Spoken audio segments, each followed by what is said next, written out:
Welcome to the Pub Sports Radio NFL Closing Time Show for Sunday, November 22nd. I've never done that before. I'm upset about that, but let's move on. We're on Pub Sports Radio. It's Sunday, November 22nd. It is the NFL Closing Time Show. We're ready for Week 11 in the NFL. An interesting card. Skee Profit telling me just before we went on the air he really likes this card. So looking forward to breaking it all down right here on the show with Skee Profit and Connor Mack. As always, let's get right into it. Top of the rotation, Philadelphia Eagles, Cleveland Browns. We've got Cleveland 2.5-point home favorites, and the total taking a tumble downward to about 46, 45.5 even, starting to show up. Rain and wind in the forecast a little bit today in Cleveland. Boy, Cleveland's just been one of those spots where every home game lately, there's been weather issues there, and it looks like it's going to be more of the same here. Look, Cleveland's definitely a team that's finding ways to win. Ugly, pretty, not necessarily great every week, but they find ways to win. They took advantage of just an absolutely horrendous run defense of the Houston Texans last week in adverse weather conditions to beat the Texans. And now they're playing a Philadelphia team that I'm sort of going against the grain and against the flow here in this game, because on the surface, this looks cheap because Cleveland's got the better record. They do have the better team, yet the money's come in on Philadelphia. Myles Garrett obviously is part of this reason for the line move. He is out for this game for Cleveland, and certainly that's a huge loss because I've said this before, outside of Myles Garrett, and maybe you could throw Denzel Ward in the secondary into that category of players that are impact players.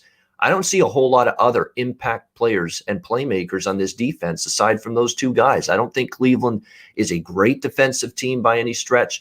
I know the Eagles were hideous against the Giants last week, but here's the way I see it. You are integrating all of these pieces, offensive line with Johnson and Peters back, Miles Sanders back, Alshon Jeffrey back. And all of a sudden, you've got to try to get in sync in a hurry on the fly with these new pieces.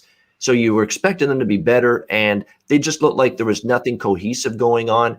I'm going to hope, because if it doesn't show up again, if the Eagles' offense is just as bad today, we might just have to say this is not a good offensive team.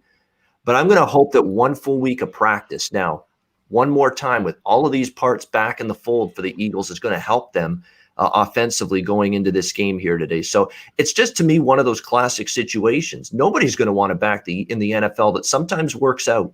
Nobody's going to want to back the Eagles after what they saw last week against the Giants. Everybody sees the Browns winning every week. I just think this could be a spot where the Eagles rise up. And one thing I'll say about Philly, against the better teams, they seem to play better for some reason. Like they gave Pittsburgh a game. They nearly beat Baltimore. You can't figure it out, and then they look ugly against the Giants last week. I'm going to go against the flow here and take Philly. I got +3, even +2.5. I think they can win the game. Skee, how about you with Eagles versus Browns? Well, yeah, I do love this card. There's a couple games I'm not so high on, and this one I kind of went back and forth during the week. Like I think if for people who've seen the show a few times, you know how I feel about the Eagles. So it's hard for me to put my money on them. And the Browns, I mean, when I look at this game, I want to back the Browns because I don't trust the Eagles' run defense. And we've seen the Browns run all over a couple of teams, especially with Chubb back. So I do trust the Browns to run the ball, but I don't trust the Browns' defense. I mean, I think the Giants' defense, was a little bit better, and it's a division game for them. So I think they're a little bit more prepared. The weather, I don't think it's as much as a factor this week as it has been the past couple of games. I think the winds are a little bit less heavy. So, I understand your point. I didn't get to the windows with the Browns. I kept putting it on my queue, and my fingers wouldn't let me push confirm. So I lean the Browns, but I'm not betting it myself. Yeah, I think it's remarkable Cleveland's only -2.5, and that's what worries me. I mean, it looks like it's just Cleveland -2.5 at home against the Eagles. It's a quizzical point spread. Let's put it that way. Connor, what do you think here, Philly and Cleveland?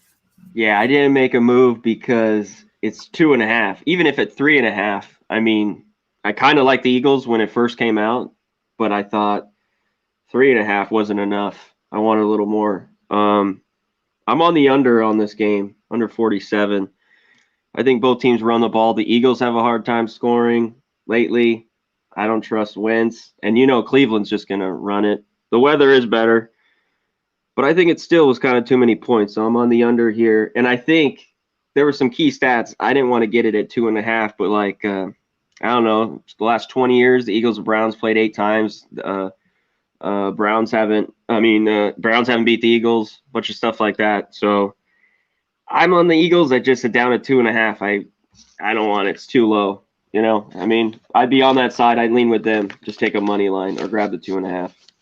Yeah, definitely. It's a fascinating number with it. Cleveland minus 2.5, and you see the records of these two teams and the way they've played lately. Atlanta, New Orleans. We've got the Saints 3.5 point home favorites. This number's just been one-way action all week on Atlanta. 49.5 the total. Obviously, Drew Brees out. Early in the week, thought that Winston was going to get the start here in this for the Saints, and Sean Payton pulling the fast one, saying not so fast. We're going to reward Taysom Hill for loyalty, for being here in this organization, in this system for multiple years. We're going to give him the first shot to replace Drew Brees and see what he can do. How's it going to work? I don't know, but at least he's got, a system he's familiar with. Payton's going to try to, design a scheme of offense and playbook that's going to, basically accentuate Taysom Hill's strong suit and his attributes and his best qualities. So is that going to be enough? That's going to be the big question here in this game. I thought all week long that I'm going to be trying to find ways to back the Saints here, because to me, Atlanta's played great football, or better football, I should say, since Raheem Morris has taken over. You can't deny it. They're basically a Todd Gurley miscue against Detroit, away from being 4-0 straight up in ATS since the coaching change. But you look at some of the opponents. I mean, nothing to write home about. Detroit, Minnesota, a banged-up Denver team. I mean, they haven't played anybody good, essentially, during this run. And now they're playing the Saints. To me, it's a cheap number now on the Saints. I'm kind of worried about, because I don't know what I'm going to see from Taysom Hill today. And Marshawn Lattimore's out in the Saints secondary as well, which is another thing that bothers me against this Falcons passing game. So I have the smallest of plays on New Orleans. This is nothing strong for me. It's quarter unit. It's the smallest bet I'll make, quarter unit. So that tells you how confident I am in it. But I just had to take the adjusted line value with the Saints, because to me, 3.5, when they're the better of these two teams, even with Hill on the field, I had to bite for a little bet on the Saints as well. I think the over could be in play now. I wasn't looking at the over initially, but with Lattimore out, and you've got to deal with Jones, and you got to deal with Ridley, and this Falcons passing game, it could be a lot more treacherous to do that for the Saints. So now their pass rush has been awesome lately. It's going to need to be good today, because if Matt Ryan has time, that secondary without Lattimore could be picked on a little bit. So I have a small bet on the Saints and a small bet over the 49 as well. What do you think, Skee, of this division matchup, Saints and Falcons? I agree with the look on the total, especially because I'm not a big believer in the Saints secondary, especially without Lattimore. I trust them against the run, but I think the Falcons pass game can definitely take advantage of the secondary. And I mean, I think we could see some turnovers here. I'm kind of on the opposite side, and I'm going to simplify it and just, I don't trust either quarterback, whoever they want to put in for the Saints. Yeah. Winston, 30-pick Winston, if they want to put him in, let him come in and throw a couple of interceptions. That will help the over. That will help the Falcons. I got in on this game early in the week. I bet +5 on the Falcons. And I mean, ever since they got the new coach, like you said, Ian, they're 3-1 straight up. It's like a new team. They have a little bit of new life. And I just don't trust the guys for the Saints. I trust the Falcons to score. I think they can keep it close. Right now, at the current number, I probably would maybe lean more towards Falcons first half. But I'm on +5 Falcons. And I like that over too. Yeah, definitely. So you're on Atlanta, and you're leaning as well over the total in this game. Look, it's not the right thing to do to compare Taysom Hill to Teddy Bridgewater, not at all, because Teddy Bridgewater's blossomed into a nice quarterback the last year, but he wasn't thought of as anybody that we were expecting success from. And when Drew Brees got hurt last year and Teddy comes in, everybody was skeptical, about what Teddy Bridgewater would do with that team. And they didn't lose a game with Teddy Bridgewater under center. Now, this is a different guy, Taysom Hill. I get that. But I think the thing that Sean Payton's gone back to, it's a tough decision. I honestly would have gone Winston, even with the interceptions, even with the mistakes that he often makes. I would, because he's just got the bigger arm. He's got the arm that can really, really attack vertically down the field. I don't think Taysom Hill's got that kind of arm. It's going to be a dink and dunk offense and passing game, run the football. Could be easier to defend, but hopefully, Sean Payton can trick it up a little bit, gimmick this offense up a little bit, maybe throw a gadget play or two that the Falcons aren't expecting. help them out here. But I do remember last year, it still stands out. Without Drew Brees, this Saints machine kept on rolling. We'll see if they can do it today, even though now it's Taysom Hill, not Teddy Bridgewater, taking over for Drew Brees. Connor, what do you think here? Fascinating game. Really it is. Atlanta, New Orleans. Yeah, we'll see. I just want to give a few shout-outs in the chat. Guillermo, Sertucci, Spencer, and Tiki Mo, Old National, both like Falcons money line. I like the Falcons. If you like the Falcons now with where the number is, take them on the money line. I agree with that. Just go money line at this point, I think. Yeah, go money line. Or I'm taking them first half. They've been a first half team, Falcons. I think with Taysom Hill, we could see a little struggle with him going out there. I think he gets going, or they got to bring in Winston. I think that first half could be, we'll see. I don't know. Maybe he comes out, lights it up, who knows in the NFL, you know what I mean? So, but I like the first half to get 2.5. I took that, but yeah, I would go money line if you're like the Falcons. Just take it now because the lines drop. Like Skee got it earlier in the week at 5.5. It's pretty good right now, I think, but it should be a good one. I want to see how Hill does. Yeah, you know what? The funny thing is there were 2 separate line moves on Atlanta this week. 7 down to 5 when Breeze was initially ruled out, and we thought it was Winston. And then they announced middle of the week, Peyton, that it was going to be Taysom Hill, not Jameis Winston. And then there was that second line move from 5 down to like 4, 3.5, which is where we see it now. So there's a lot of people that were skeptical without Breeze with Winston, and now they're even more skeptical, the betting markets, with Hill instead of Winston. So now this number's just tumbled even further, 3, 3.5. And I got to come in on something with New Orleans now with where this current line sits.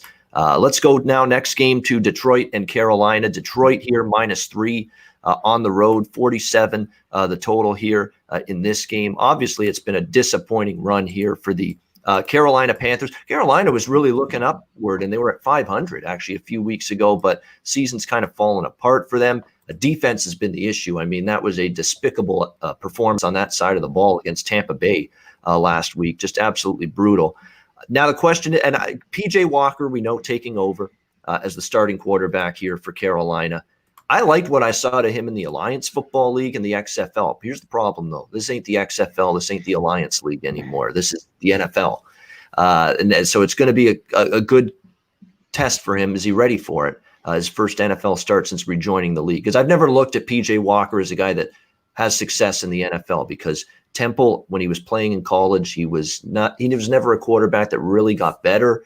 He was just a dink and dunk intermediate passer. He looked a lot better than that in those lower professional leagues. Can he do it here is the question. Now, the caveat is you're playing Detroit's defense, which can make any quarterback on most weeks look pretty good. So maybe this is not a bad first game to settle in if you're PJ Walker in this game. Detroit, on the other hand, they blow a second half lead, guys, last week against Washington. Shocked by that, stunned, absolutely flabbergasted that could possibly happen with the Detroit Lions. But it did last week, although they did come back and hang on to kick the game-winning field goal by Matt Prater. Matt let us Prater, as Chris Berman would say. Absolutely. He was a 59-yard field goal it was to beat Washington last week. Absolutely incredible kick to allow the Detroit Lions to survive Washington last week, 30-27. I'm kind of leaning, if I had more faith in Walker here in this game, I'd kind of lean over the total, 47.5. 2 teams out of the race, 2 teams that just might go out there and just chuck the football around, have some fun. So a small lean to the over, but other than that, probably a game I'm going to just stay away from. What do you think, Skee? Lions, Panthers? Yeah, this is another one of those games that I just wasn't really too interested in. I agree with that. If anything, I'll bet against both defenses, and I'll be looking for points in this game. It's just a matter of if you trust the step-in quarterback. So, yeah, that's my only look for this game. I don't really want to get involved on either side at this point. If I had to pick a side, I would probably just go with I'll probably go with the home team plus the points, but not strong at all. I like the over if I have to pick, really. Yeah, I lean over, but another thing that's kept me off it is Matt Stafford continues to lose weapons. I mean, Galladay's out again. Amendola's not going to play, so he's down to Marvin Jones, and he's going to have to get one of these guys like Marvin Hall and Quintez Cephas out of Wisconsin, and maybe something out of Mohamed Sanu, who's on this roster, and his stock is completely plummeted.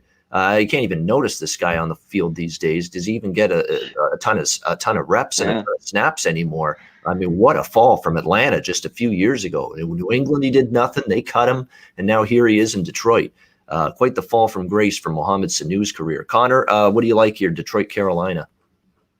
Yeah, I think I didn't make a move on this game, but I think you guys are right. If anything, it'd be the over. Both defenses aren't very good.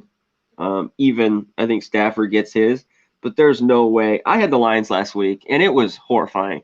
They're up 24-3, and they gave it up and then won and punched. So there's no way I'd lay it now that it's up to 3 with Stafford. If anything, I'd take Carolina.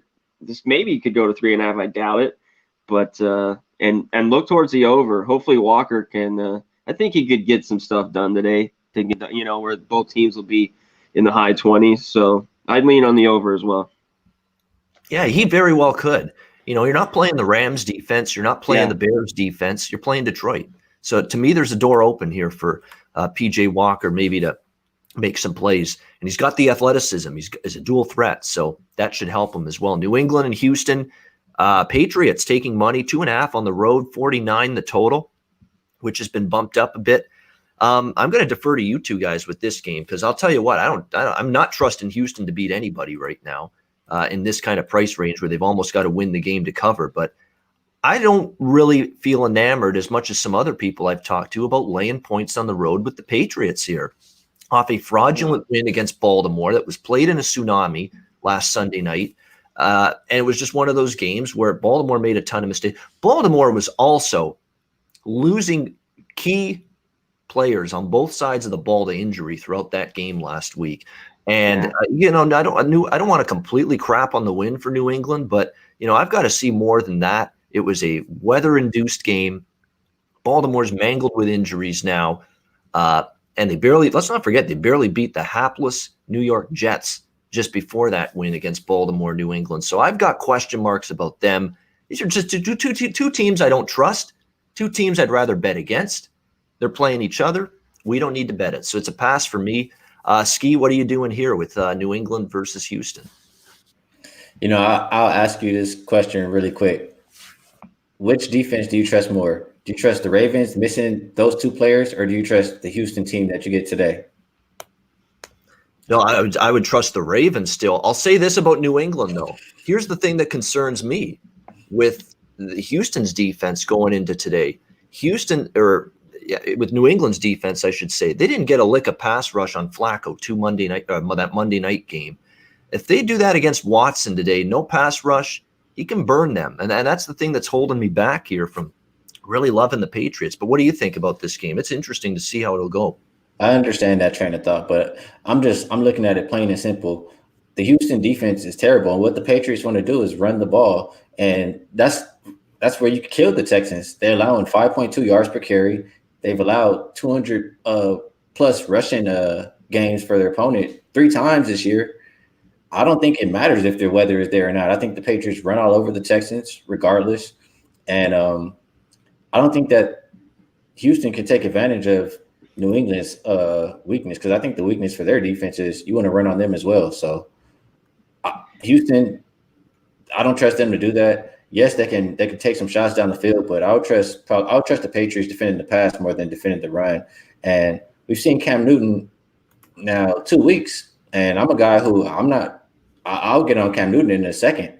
We've seen him 2 weeks not turn the ball over. I think they figured it out. They just go run heavy, and Bill Belichick gets the Patriots to win. So I think Patriots exploit Houston's weaknesses. They get the win, and the total, I probably would lean more towards an under because that game plan would just run the clock. Yeah, definitely. That's a pretty high total for New England. It's not a high total for Houston because Houston's gotten a lot of games into the 50s this year. But for New England, boy, 49 is not a cheap total if you like the over. I like Damian Harris, by the way, over rushing yards. I posted that on Twitter about a couple hours ago or an hour ago. I like that rushing prop a lot because you're right. The one thing I do think we'll see is New England have success running the football, and Damian Harris seems to be that guy that's kind of taken over the load here for this Patriots rushing game. Connor, what do you think with Patriots-Texans? Yeah, I agree with Skee. I think New England goes in there and just kind of runs it, bleeds the clock, and I think they sneak out of there with a win. You can't trust Houston. I think Deshaun Watson does his thing kind of a little bit, but New England will just keep running it. And Belichick has got some. They've always beat the Texans. I think he's like 10-0. They've never beat him over the years. I think they go in there. I just, like you said, Ian, I hate laying even 2.5. I don't want to lay it with the Patriots right now on the road points, so I passed. Full disclaimer, I'll say I did get in early -1, so. Oh, nice. In terms of the point spread, yeah, that's a good number, absolutely, because it's 2.5. That's what's key. If you can get closing line value, that's what you're looking for. You're trying to lock in good bets at good numbers, and then because if you do that, you always got that option to come back the other way for something if you get enough, if it moves, high enough, and you want to set up that middle potential, you can always do that. But that's always key, getting the best number possible. Next up, 1 p.m. Eastern, Pittsburgh, Jacksonville. Pittsburgh 10.5 on the road, 47 the total. Pittsburgh to me is developing into an easier team situationally to figure out, especially when they have these good teams. When they're at home, a team that's going to fire them up a little bit, they flex their muscles and they dominate like they did last week against Cincinnati. But you get them on the road, bad team like Dallas 2 weeks ago, and sleepwalk city for the Pittsburgh Steelers. I think the sleepwalk version of the Pittsburgh Steelers shows up again today in this game. I'm on Jacksonville here, +10. I've told you, Jacksonville's become my team here since Luton's taken over quarterback. I backed them against Houston a couple weeks ago. A small play on them last week with Green Bay. And to me in this game, they're getting a lot of points. I've seen this movie with Tomlin and the Steelers before. You get them on the road, you get them against a weak opponent. They don't care about, running it up and blowing you out. They just want to win the game and move on to the next one. I'm impressed with Jacksonville considering they're a lousy 1-win team. Their effort is still there. You're looking for these signs. If you're going to bet these bad teams, 1-win teams in late November in the NFL, you want signs of a pulse. You want signs of we're not folding the tent. You want signs of we haven't quit and rolled over. I haven't seen that from Jacksonville. I mean, they've competed. Luton's been serviceable. The defense even has played a little bit better. They got a big special teams kick return touchdown last week against the Packers from Keelan Cole. So to me, Pittsburgh's got, of course, we know it's on deck for them, and it's a short week. Thursday night Thanksgiving showdown with the Baltimore Ravens. So very, very dubious, treacherous spot, in my opinion, for the Steelers. We've seen so many pieces of evidence, even not just this year with the Dallas game. You go back years past when Tomlin and the Steelers have had their best teams. They've been a bad point spread team laying big points on the road against losing teams. And that's exactly the situation they're in here. So I took the Jags here plus the points. What do you think, Skee? Pittsburgh, Jacksonville. What Steelers do we get today? I see Billy Jags top two corners out. Shout that out. He says start Claypool and no question. And Juju if you like them. But I'll say I bet majority of these games early in the week. And I'm in agreement with you, Ian. I'm looking at the Steelers. I mean, you named a lot of good reasons not to bet them. I'll name another one. They're 4-13 against the spread. The last 17 as a double-digit favorite. And another thing I'm looking at is ever since Devin Bush went down, they haven't been so great defending the run. They're allowing 4.9 yards per carry on the ground since then. And this could also be a look-ahead spot to Thanksgiving versus Baltimore. Yeah. I'm thinking I like the points with the Jags. Jake, quarterback, they've covered their last two. And Robinson on the ground, he looked pretty good. So I like Jags plus the points. And I know the news about the cornerbacks are not good, but I like the under. I think it's less points in this game. Yeah. All right, there we go. Jacksonville and a lean to the under as well for Skee. Yeah, I mean, to me, I thought Jacksonville did okay against, Aaron. Like they were facing a damn good quarterback and passing game last week too against Green Bay. And, really until the fourth quarter, it was then that finally the Packers got a little something going. So it does hurt the secondary injuries, cluster injuries in particular in that unit for the Jaguars. But, it's better than maybe the starters. Ian. Yeah, they've been so. Well, the thing is, the starting cornerbacks stunk. We've seen them basically play like ass for weeks. Could the backups really be that much worse? I mean, you got to look at it that way. Was the secondary really all that great when they had their two starting corners? I wouldn't say it was. Connor, what do you think? Pittsburgh, Jacksonville. I agree with Pittsburgh on the road. As me and Skee saw in that Cowboys game, being a huge favorite, double digits. I go with the Jags here. It's just way too many. I take the points, and I like the under here as well. I think Pittsburgh wants to go in there, kind of grind it out and get out of there with a win. Whatever it takes, low 20, just get in and get out. And but I definitely take the points in the under. I like it as well, boys. All right, so leaning as well, dog and under. Cincinnati and the Washington football team here. Washington 1.5, 2-point home favorites, 47.5 the total. Playing for exercise, as I like to say, when you get these two teams that are not going to make the playoffs. Hopefully they're playing for points, because this is actually one of my stronger opinions of the day on this NFL card. I think we see a lot of points here. Look, Joe Burrow and the Bengals offense, you look at their schedule, anytime they faced a below average team, below average defense, they've moved the ball. And they're going to, I think, do that again here today in this game against Washington. As a defense that's fallen apart, really, the Washington defense the last couple of weeks. The Giants went up and down the field with Daniel Jones against them. Matt Stafford and the Lions ripped them apart last week as well in that football game. And their defensive line, which is supposed to be their strength, they have a terrible secondary, Washington, which is probably going to get exploited by Green, by Tyler Boyd, and by T. Higgins in this game. Their secondary is just pitiful against the pass. But their pass rush, which was supposed to be their strength, hasn't been there the last couple of weeks. Daniel Jones wasn't under a whole lot of pressure, and neither was Matthew Stafford. He had time to throw the ball. So that's supposed to be the best part of this Washington team, is their defensive line, and it really hasn't made that impact the last couple of weeks. On the flip side, I think Washington's going to move the ball. You're seeing Alex Smith get more and more comfortable. He's throwing the ball all over the field, and he's looking good. I mean, 300 yards of passing, more than that in back-to-back games. He's already got really good down the field chemistry and cohesion with Terry McLaurin, and he's only worked with him for a short period of time. The tight end, Logan Thomas, a converted quarterback turned tight end, has really been a key weapon as well for Washington. And the Cincinnati defense has got, talk about injuries in the secondary with Jacksonville. Cincinnati's got a bunch of injuries in the secondary. That could be problematic here against Alex Smith and the suddenly pretty potent Washington passing game with what we've seen the last couple weeks.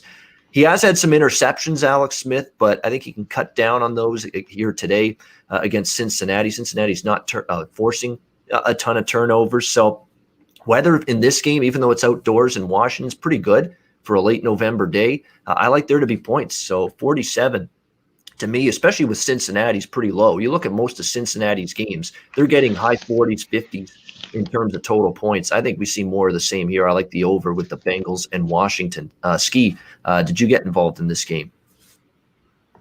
Yeah, I'm looking more at the side. And Bengals, when they're playing these teams with better defenses or teams that can get after the quarterback, they struggle quite a bit. They're not scoring that many points or whatever the case is. But I don't trust them on third down. They're not getting conversions on third down. And this Washington team, I mean, I'm looking at the number right now. They're ranked number 1 against the pass, and they're second in sack percentage. So I would trust them to get after Joe Burrow the same as some of these other teams. And I like what I see, or at least some of what I see from Alex Smith. I think that they'll be okay on the Washington side. And this is a game that I did bet. I got Washington just to minus the 1, I think. So I like the Washington side. All right, like in Washington, do I get the job done against Cincinnati? Yeah. Yeah, to me, from a side perspective, I'm totally neutral on it. But I do think we're going to see offense from both sides. Connor, what do you think here with Cincy and Washington? Yeah, the side, I can't trust Cincinnati. I mean, they haven't won a road game since 2 years, 2018. So Burrow, he's backdoored a few. I can't trust him. I would take Burrow. Washington. What's up? Backdoor Burrow. Yeah. And I don't know if that's a great nickname to have, but anyways, and I'd look towards the over as well, but I don't really love it. I didn't love this game right away as a pick 'em. It was kind of like a cross off. You can't trust the team, the Bengals. They're too young. I'd be surprised if they go in there and win. I mean, it wouldn't be a huge surprise, but I'd wanted some points. If I could get 3 with the Bengals, I'd look at it, not as right now, just at 1 -1. So I'm passing. All right, Tennessee, Baltimore. Baltimore 6-point home favorites, 50.5. This total skyrocketed up 47 to 50.5. And there are injury concerns on defense with both of these teams. And I think that definitely has something to do with it, the total rise in this game.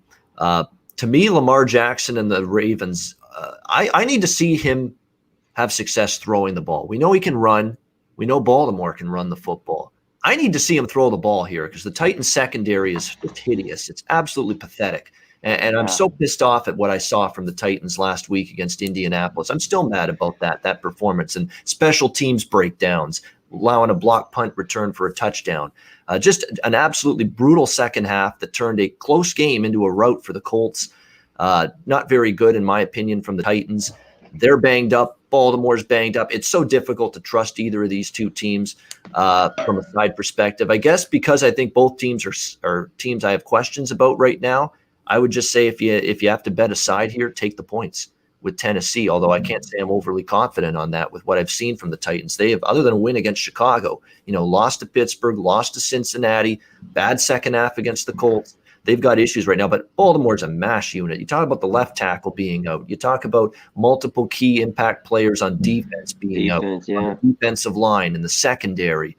And Tannehill and the Titans offense, in theory, although they've regressed the last few weeks, make no mistake about it, but in theory, Tannehill, Henry, and the offense should be able to take advantage of these just notable, glaring holes that need to be filled in this Baltimore defense. So I understand the totals move. I certainly don't bet Tennessee under. I just don't. That's one rule I have just put in place is don't bet Tennessee games under the total because they've just continued to go over. Other than a couple here and there. I know the Chicago game stayed under, but the Colts game went over the total last Thursday night. It's just Tennessee's been on this crazy 16-4 overrun since Tannehill took over as the starting quarterback last year, something in that regard. So the people that bet this total early, good on them. They might have a good bet and a good number. 50.5, it's kind of getting up there because Baltimore is a slow-paced, run-heavy offense, so I'm getting worried with the total now in the 50s, but I would still lean a little bit to the dog and lean a little bit to the over here. Skee, who do you trust here? Titans and Ravens, both sputtering right now. The first thing that pops in my mind is, we talk about injuries and stuff for both teams, but is Adoree ever going to play for Tennessee? I feel like every week it's like he's getting better at practicing and then he doesn't play. And it's getting pretty annoying. But I think that would definitely help Titans secondary tremendously. That they picked up King, and if they had him next to him, it would shore up that secondary. But this game as it is, I don't trust the Ravens. You say you want to see Lamar Jackson pass the ball. He's going to have to show me, make me a believer because, Ravens 31st, on the pass, and we've seen it since last year. Or probably since he's been in the league. Like you said, Ian, we know he can run the ball, but if you want to take advantage of Tennessee, you got to put it in the air. And I don't see them doing that. And on the other side, I think Calais Campbell's out, right? And we saw what happened to that. You would be correct. Yeah. That Ravens run defense when he's out. So they have Derrick Henry coming at him this week. I trust Tennessee to keep it close. I think they can even win this game. So that's what I'm saying. Give me Tennessee. I agree in that sentiment. I don't love Tennessee here, but I would rather take the points with them than lay these 6 with this injury-riddled Baltimore team right now. Connor, what do you think? Titans, Ravens? Yeah, I agree with what you guys said. I think it goes over. These injuries have been bad. And like Skee said, can Lamar Jackson throw the ball on the Titans? A horrible pass defense. At first, when I first came out, I was like, the Ravens, I think they bounce back. No way. Not with the injuries. I think it's too many points. If they gave up 170-something yards to the Patriots, I think Derrick Henry can run all over them here. It has gone. I got it at 49.5. I'm on the over and the points here with Tennessee. It's a little high, like you said, but I still think it can get over here. So over and the points with the Titans. All right, definitely. By the way, if you like Cincy Washington over, bet it right now. I see that total's 48 showing up now. So that some people are betting that thing over right now. So just seeing my screen light up. So I figured I would mention that. All right, the rest of the game, the next set of games, I should say 4:00, late games. We've got Miami versus Denver. The Dolphins open pick'em very early in the week, late Sunday night, early Monday. And now they're 3.5, 4-point road favorites here, 46 the total. Drew Lock, Brett Rippon, who the hell cares at this point? The Denver Broncos are a complete shit show and a mess. They're still injury riddled on defense. And I understand that this is one-way action on Miami. So all week I'm trying to read articles, read quotes, look over stats twice, 3 times in a row, trying to find any way, any possible way I can make a case for the Denver Broncos here in this game. And I still couldn't make a case for the Denver Broncos. So that's where I stand here, unfortunately, with this game. Yeah, everybody's loving Miami, and Miami's red hot. I mean, if you've been backing Miami these last few weeks and you've been riding them week in and week out, keep riding them is what I would say. If you're late to the party and just jumping on them now, you get a little concerned now. You're going to the high altitude of Denver, and for Tua, he's never played in this kind of environment before. So is he ready for it? But that's really the only concern I have, because you look at offense versus defense. Miami's offense is getting better each week. Denver's defense hasn't been able to stop anything for weeks now. They're still battling key injuries on that side of the ball. Pass rush has been bad. The secondary's another team with cluster injuries in the secondary lately. Denver, another one. And the Denver offense, Drew Lock can you trust it? Like, how do you not unload on Drew Lock to throw an interception? Now, you're going to have to lay a big price on that, but it seems like it's happening every week. He is starting. There was talk he may not play, and they might go with Rippon instead, but it is going to be Lock. I don't think it matters at this point. The Denver offense looks broken. They've got so many disappointing skill position players this year for them. Jerry Jeudy's not made the impact I thought he would. They really have missed Cortland Sutton. All year, Cortland Sutton's been out, and he was the guy that really made Drew Lock look respectable last year in this passing game, and Drew Lock looks like a deer in the headlights without him this year on the field, making terrible decisions, terrible throws. I've seen him skip balls into the ground like 3 yards in front of the receiver, passes that aren't even close to making the mark. So, yeah, I mean, everybody's loving Miami, and yeah, it's maybe a little inflated on their side. And I try to make a case for Denver. I can't.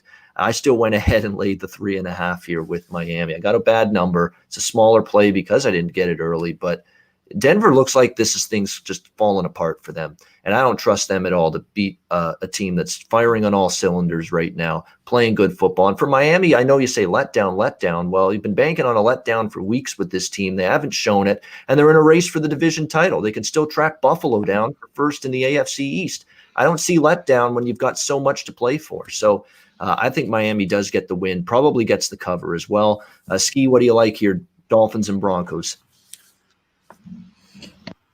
I tend to agree with you. And just like you said, I don't trust Locke. I don't trust Ripien. I don't trust whoever they're going to put back there.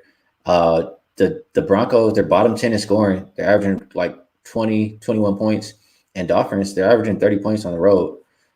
In this game, I do think Dolphins played a little bit more conservative. And I trust the defense of the Dolphins to hold the Broncos down. The only thing, I like the Dolphins side, for one. I got in at 3. But I was looking at this game to go under.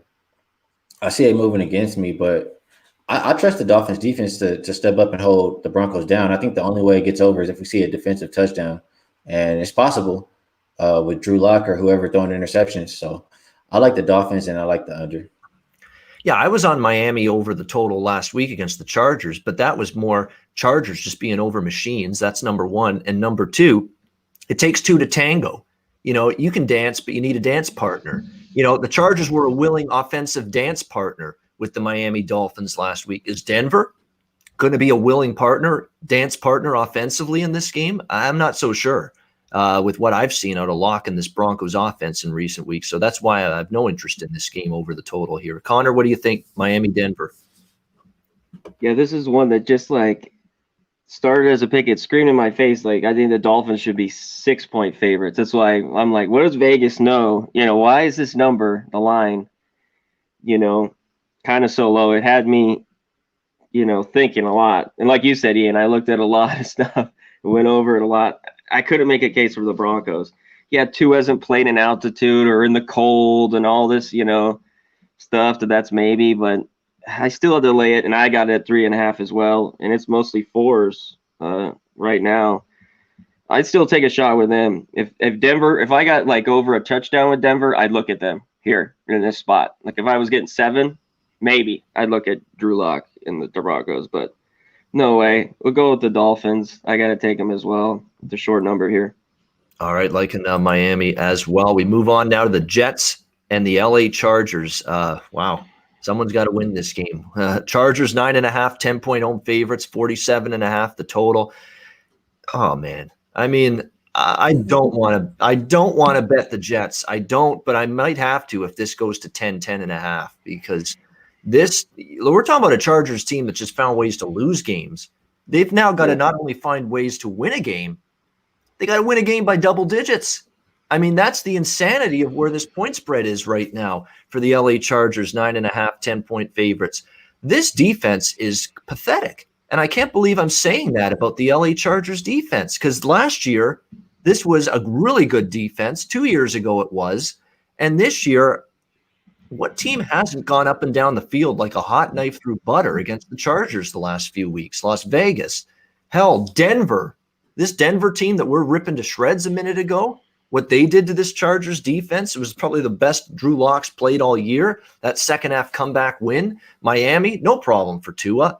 It's just hilarious. One of the touchdowns was Tua rolling out on a third down near the goal line. He's got everybody flowing to that side. There's one guy alone at the corner of the end zone. There's nobody in sight, and he's wide open for a touchdown against the Chargers last week. You talk about a defense that you got to have someone that you got to say, you know what, we got to protect the backside, even if they were going to roll one way. Someone's got to make the decision. Someone's got to cover the other side of the end zone, for Christ's sake. I mean, how the hell could nobody figure that out last week in that game against Miami? But just one of many blunders. The receivers are running wide open against this secondary. Joey Bosa has been nicked up lately as well for the Chargers, and to me, their pass rush hasn't been anywhere close to as good as it's been in the past.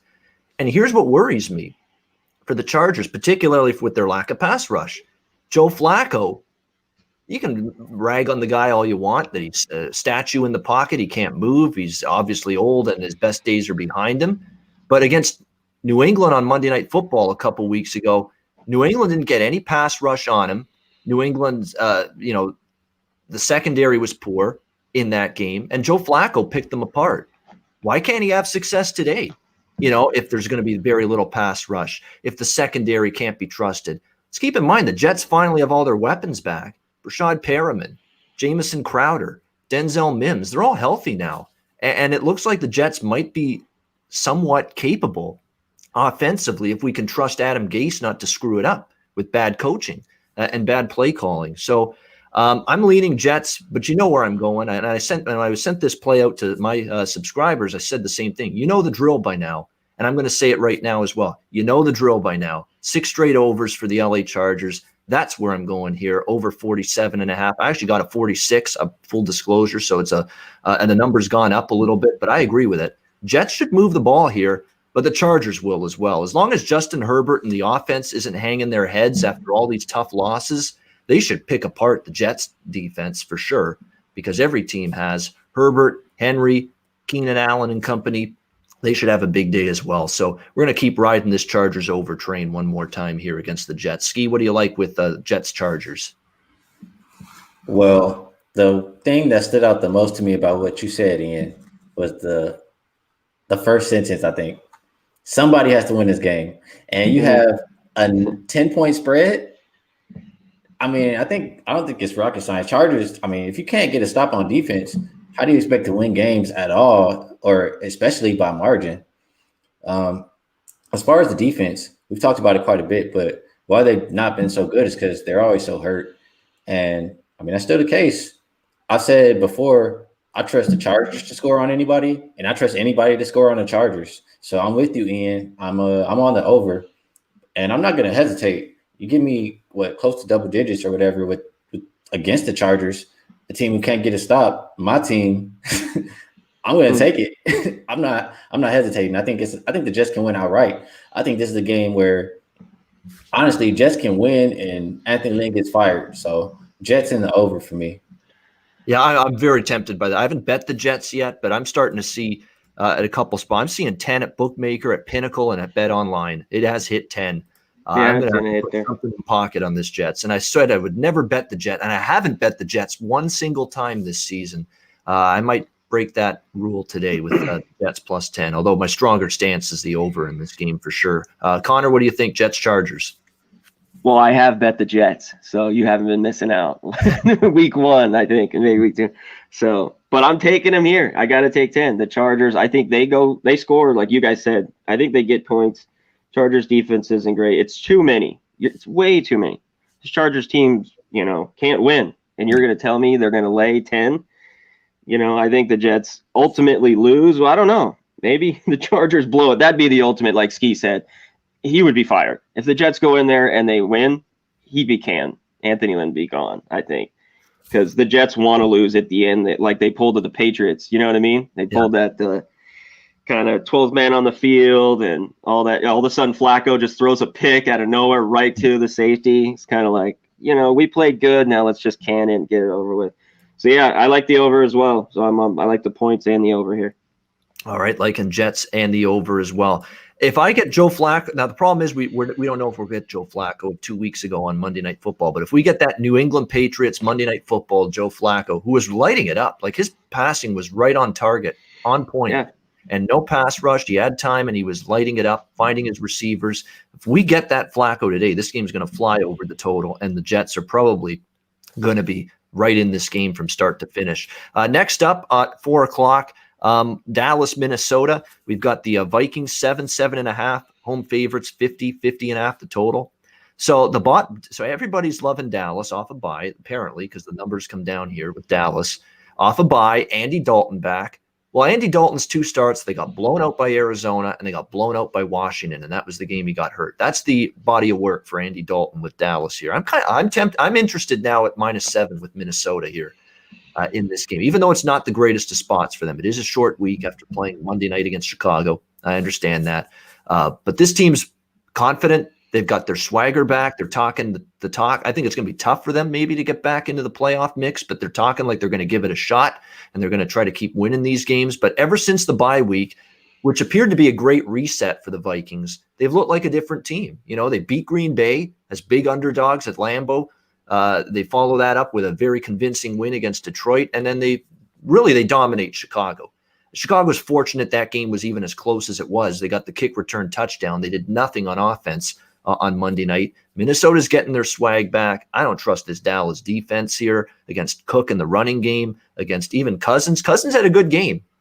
Time to cut back on ripping Cousins all the time. He was efficient, good with the football. On Monday night against the Bears. I give him credit for that against a very good defense, which ain't the Dallas Cowboys. So I'm leaning now to this home favorite now that I can get a flat -7. Skee, what do you think here, Dallas, Minnesota? This is another one of those games that I'm not too interested in, but if I'm playing it, we've seen Vikings look okay for a few weeks, but I'm not running to the window to back a team that's not even 500 to win by a touchdown. So just like I said about the Chargers, they're not as bad as the Chargers, but I will be grabbing the points with the Cowboys if I'm playing this one at all. All right, Connor, what do you think? Dallas, Minnesota. Yeah, I'm with Skee. I put a small play. I'm on the Cowboys. I think it's too much here. 7.5. I can't believe it. And I don't bet the Cowboys, and I can't believe I'm doing it. But I think it's too many right now with the Vikings. They're playing better. I think they run the ball. I don't think they blow them out. We'll see. I think Dalvin Cook, they run it. Cousins he should just go in there and do his job. But I think the Cowboys, like you said, which is crazy to say, guys, they still have a shot to win this division. And they're, 1 and whatever. You know what I mean? If the Eagles lose, they somehow win this game, they're right in the, to win it. So they still should have some fight in them. So I grabbed the 7.5 for the Cowboys. All right, the best game of the late window by far, Green Bay, Indianapolis. We've got the Colts here, about 1.5, 2-point home favorites, 52.5 the total. This is another total that's gone up here to 52.5.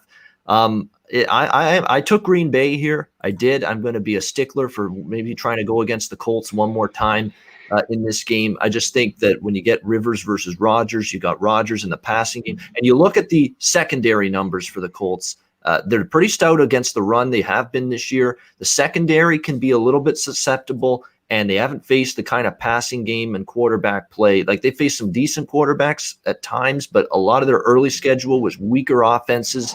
They're going to be tested by the most they have all season here by Aaron Rodgers in this Packers game, passing game, which, by the way, we know Devontae Adams outstanding every single week. We know Marquez Valdez-Scantling starting to show up the last few weeks. And now Alan Lazard returns from injury. So it's going to be all hands on deck for the Packers here, which is good news against this Colts defense. Look, I think Colts have a fine team, solid team, and I like Frank Reich. It pains me to go against them, but this is another situation where you got to ask Phillip Rivers, and if this game's close, who's going to make the play for you? These games, like San Diego State, Nevada in college, I'd rather have the better offense and the better quarterback than the better defense in this new era of football in a close pick'em type, each type of game like this one.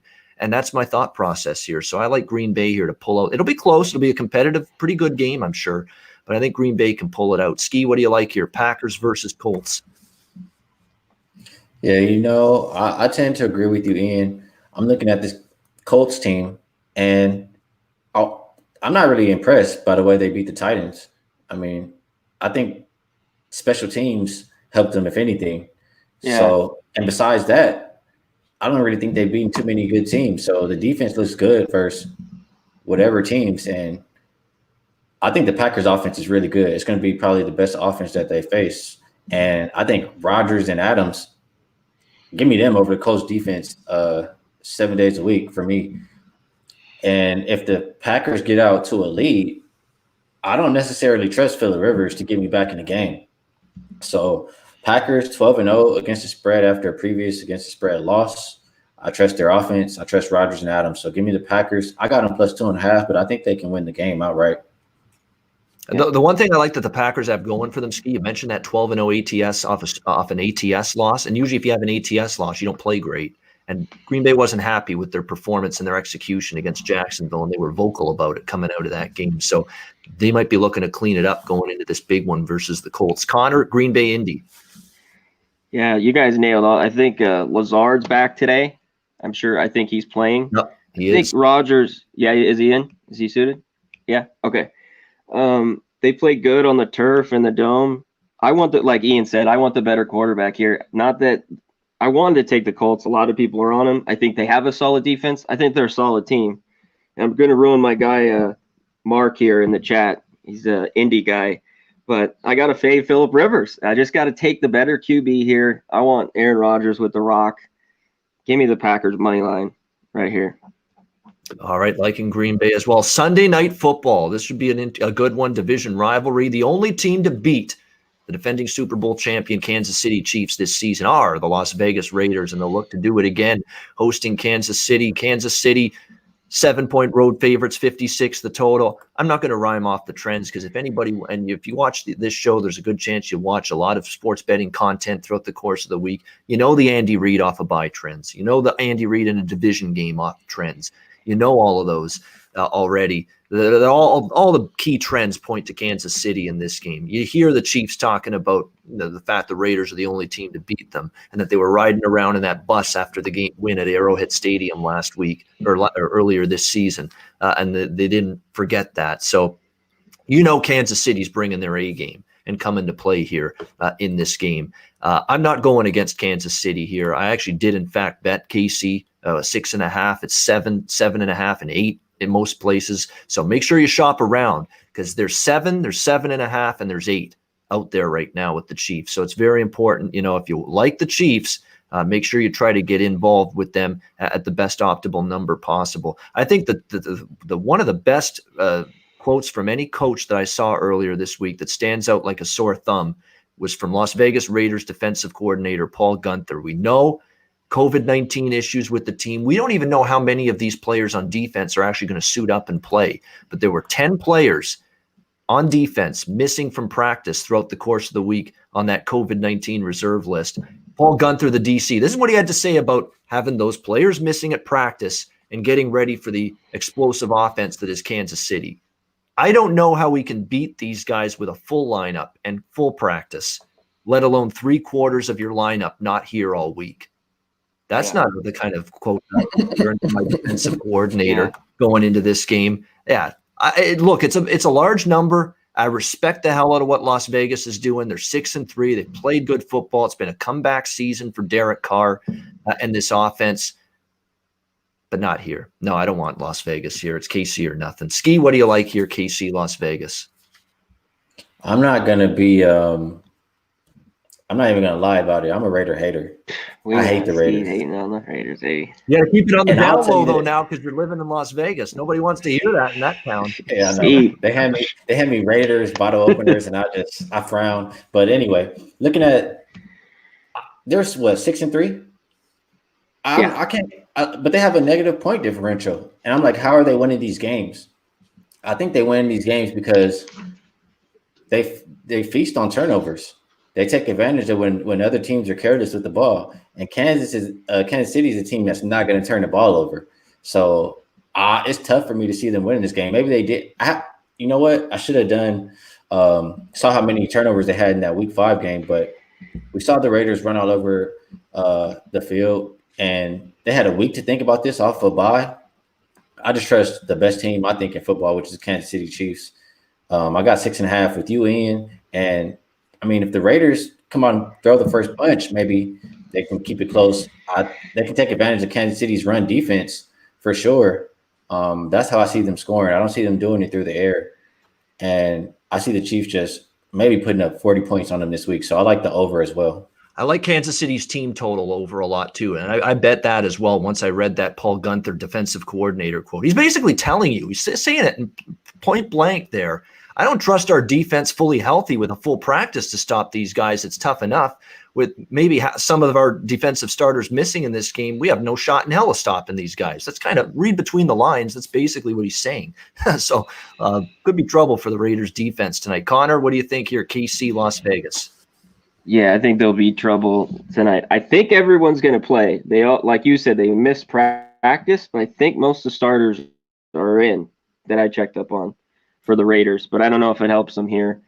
I got in at 6.5 too early in the week because I knew it was going to go up. I have a weird. It depends how Vegas shows up. I think they score, but unless the spread goes up a little bit, I'd watch a backdoor cover.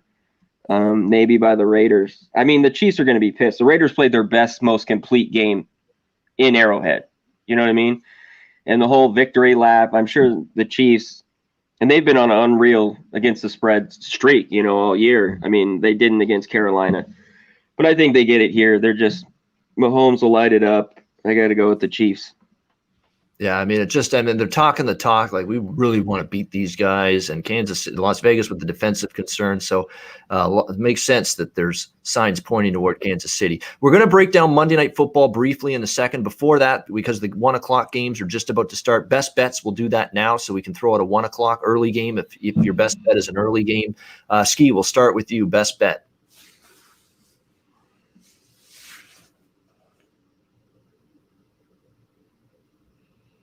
He's on mute. My bad. No, that's all right.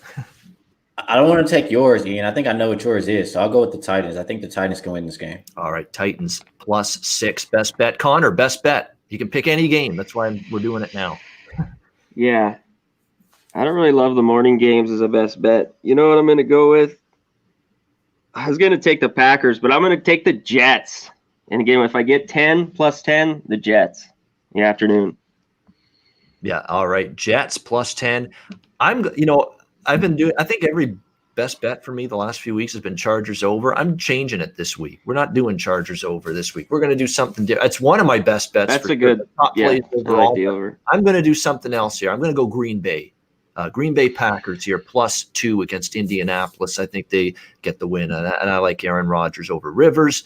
And the secondary for the Colts has great numbers on paper. None of those numbers have been against a passing game anywhere close to Aaron Rodgers and the Packers offense that they're going to face today. So I like Green Bay to get the win on the road in that one. So that Green Bay, my best bet. Jets, Connor's best bet. Titans +6, Skee Profit's best bet. And we'll wrap up talking briefly Monday Night Football. Rams and Bucks, Tampa Bay -4 in this game. This should be a good. Thankfully for the ESPN crew, they've got a good Monday night game for a change. Two good teams. Should be a good one. I'm looking forward to it. Tampa Bay -4, total 4.5 now in most spots. 48 the total. It's Tampa Bay's offense. Did they get it going last week against Carolina? Is this a sign of something they can keep going week in and week out? That Brady and Gronk and Brown and Godwin and Evans, they're just going to light it up. Ronald Jones, they're just going to at running back, they're just going to light it up week in and week out. Or did they just really take apart a bad Carolina defense? That's the question you've got to ask yourself. And I'll say this right now. Carolina's got no pass rush, none, zero. They haven't had any for weeks. You're going from that lack of pass rush to Aaron Donald and the Rams defense that can destroy and blow up the line of scrimmage on a weekly basis. And I remember the last time they faced a defensive front that could pressure and rattle Brady. It was the Saints on that Sunday night game 2 weeks ago. And the Bucs offense was obviously completely shut down in that game. So I'm not rushing to lay 4.5 with Tampa here. In fact, with the line creeping up, I'm kind of interested, a mild interest in the Rams here. Although it's Jared Goff on the road, it's a good defense, Tampa Bay. I know they were bad against the Saints, but they really rebounded in the second half last week. It's a concern that is Goff going to make that key mistake? He did that against Miami, and now you're facing an even better team on the road here. So Goff still got those little woes on the road that concern me, but I do lean a little to the Rams, and I do lean a little to the under because my sense is Tampa Bay is just not going to go up and down the field like they did against Carolina, not against this front seven that the Rams have, which is far better and can actually get to Tom Brady a little bit, not just Aaron Donald.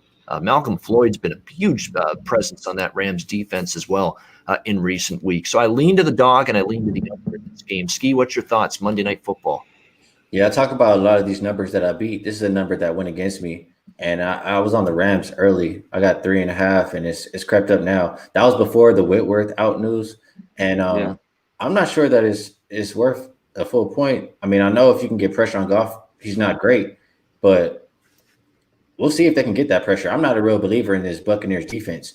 I'm not even sure they look great versus Carolina. They scored over 25 points. Yep. We've seen them versus the Saints. Saints put up 38 points versus the Giants. They struggled.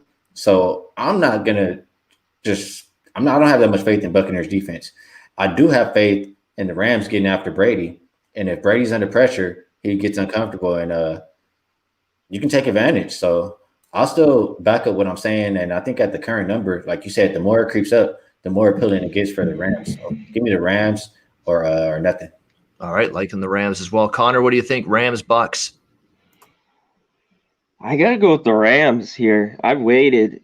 I like it. It's got to 4.5. I'd like a 5. I've been wrong with Tampa. Every time I'm on them, they lose. Brady has these primetime games. He sucks. He's just been horrible. And in the other games when I'm against him, he wins. So I don't know what's that saying for this weekend. So I just think that's too many here. I think, like Skee said, the Rams have the better defense in this spot. And defenses travel, like they always say. So I'd go and I'd wait. I mean, I'm going to just wait till tomorrow. I liked where it's gone here. Tom Brady's just been weird. Like, he's just been up and down. He looks like the old Tom Brady, and then he just looks like he's old Tom. You know what I mean? So I'd go with the Rams here a little bit and lean maybe to the under. The Rams have been an under team, and against pretty good defenses, Tampa's played under games. So let me give a shout out here real quick, Ian, to the Wolf Spreads. Download the app real quick, guys, if you can. Hit Pub Sports Radio Battle Royale. You get $2K each week. You bet all the NFL games at the end of the week. Whoever wins gets a whole merch, package. We send it out to you. So go to Wolf Spreads app, download it, get it, have some fun. Super cool. There you go. Wolf Spreads app and the Pub Sports Radio, multiple contests going on that app, Wolf Spreads app. I was just going to say one thing. I know they've got Brown now and they've got all these weapons. They are loaded with weapons. I get that. But I keep going back in my mind, and it's why I'm leaning Rams. The defensive fronts with pressure. The Saints, twice they played them, lost both games. Chicago, the Thursday night game. Remember that? That was about as bad as Brady's played all year. They rattled him. They got pressure. And the Tampa Bay Bucs lost that game. The Rams can do that. So the more I look at Brady and I look at the results here, most of those amazing offensive performances, were against, weak defenses. Green Bay's not got a great defense. Las Vegas's defense is nothing to write home about. That's when Carolina last week, weaker defenses. So you're right. No heat on Brady. Those teams. Yeah, you're right, Ian. If you can get heat on Brady, which I think the Rams can do, that's always been the secret. You pressure him, give him a little heat, like those old Giant teams that beat him in the Super Bowl. He gets flustered. So definitely.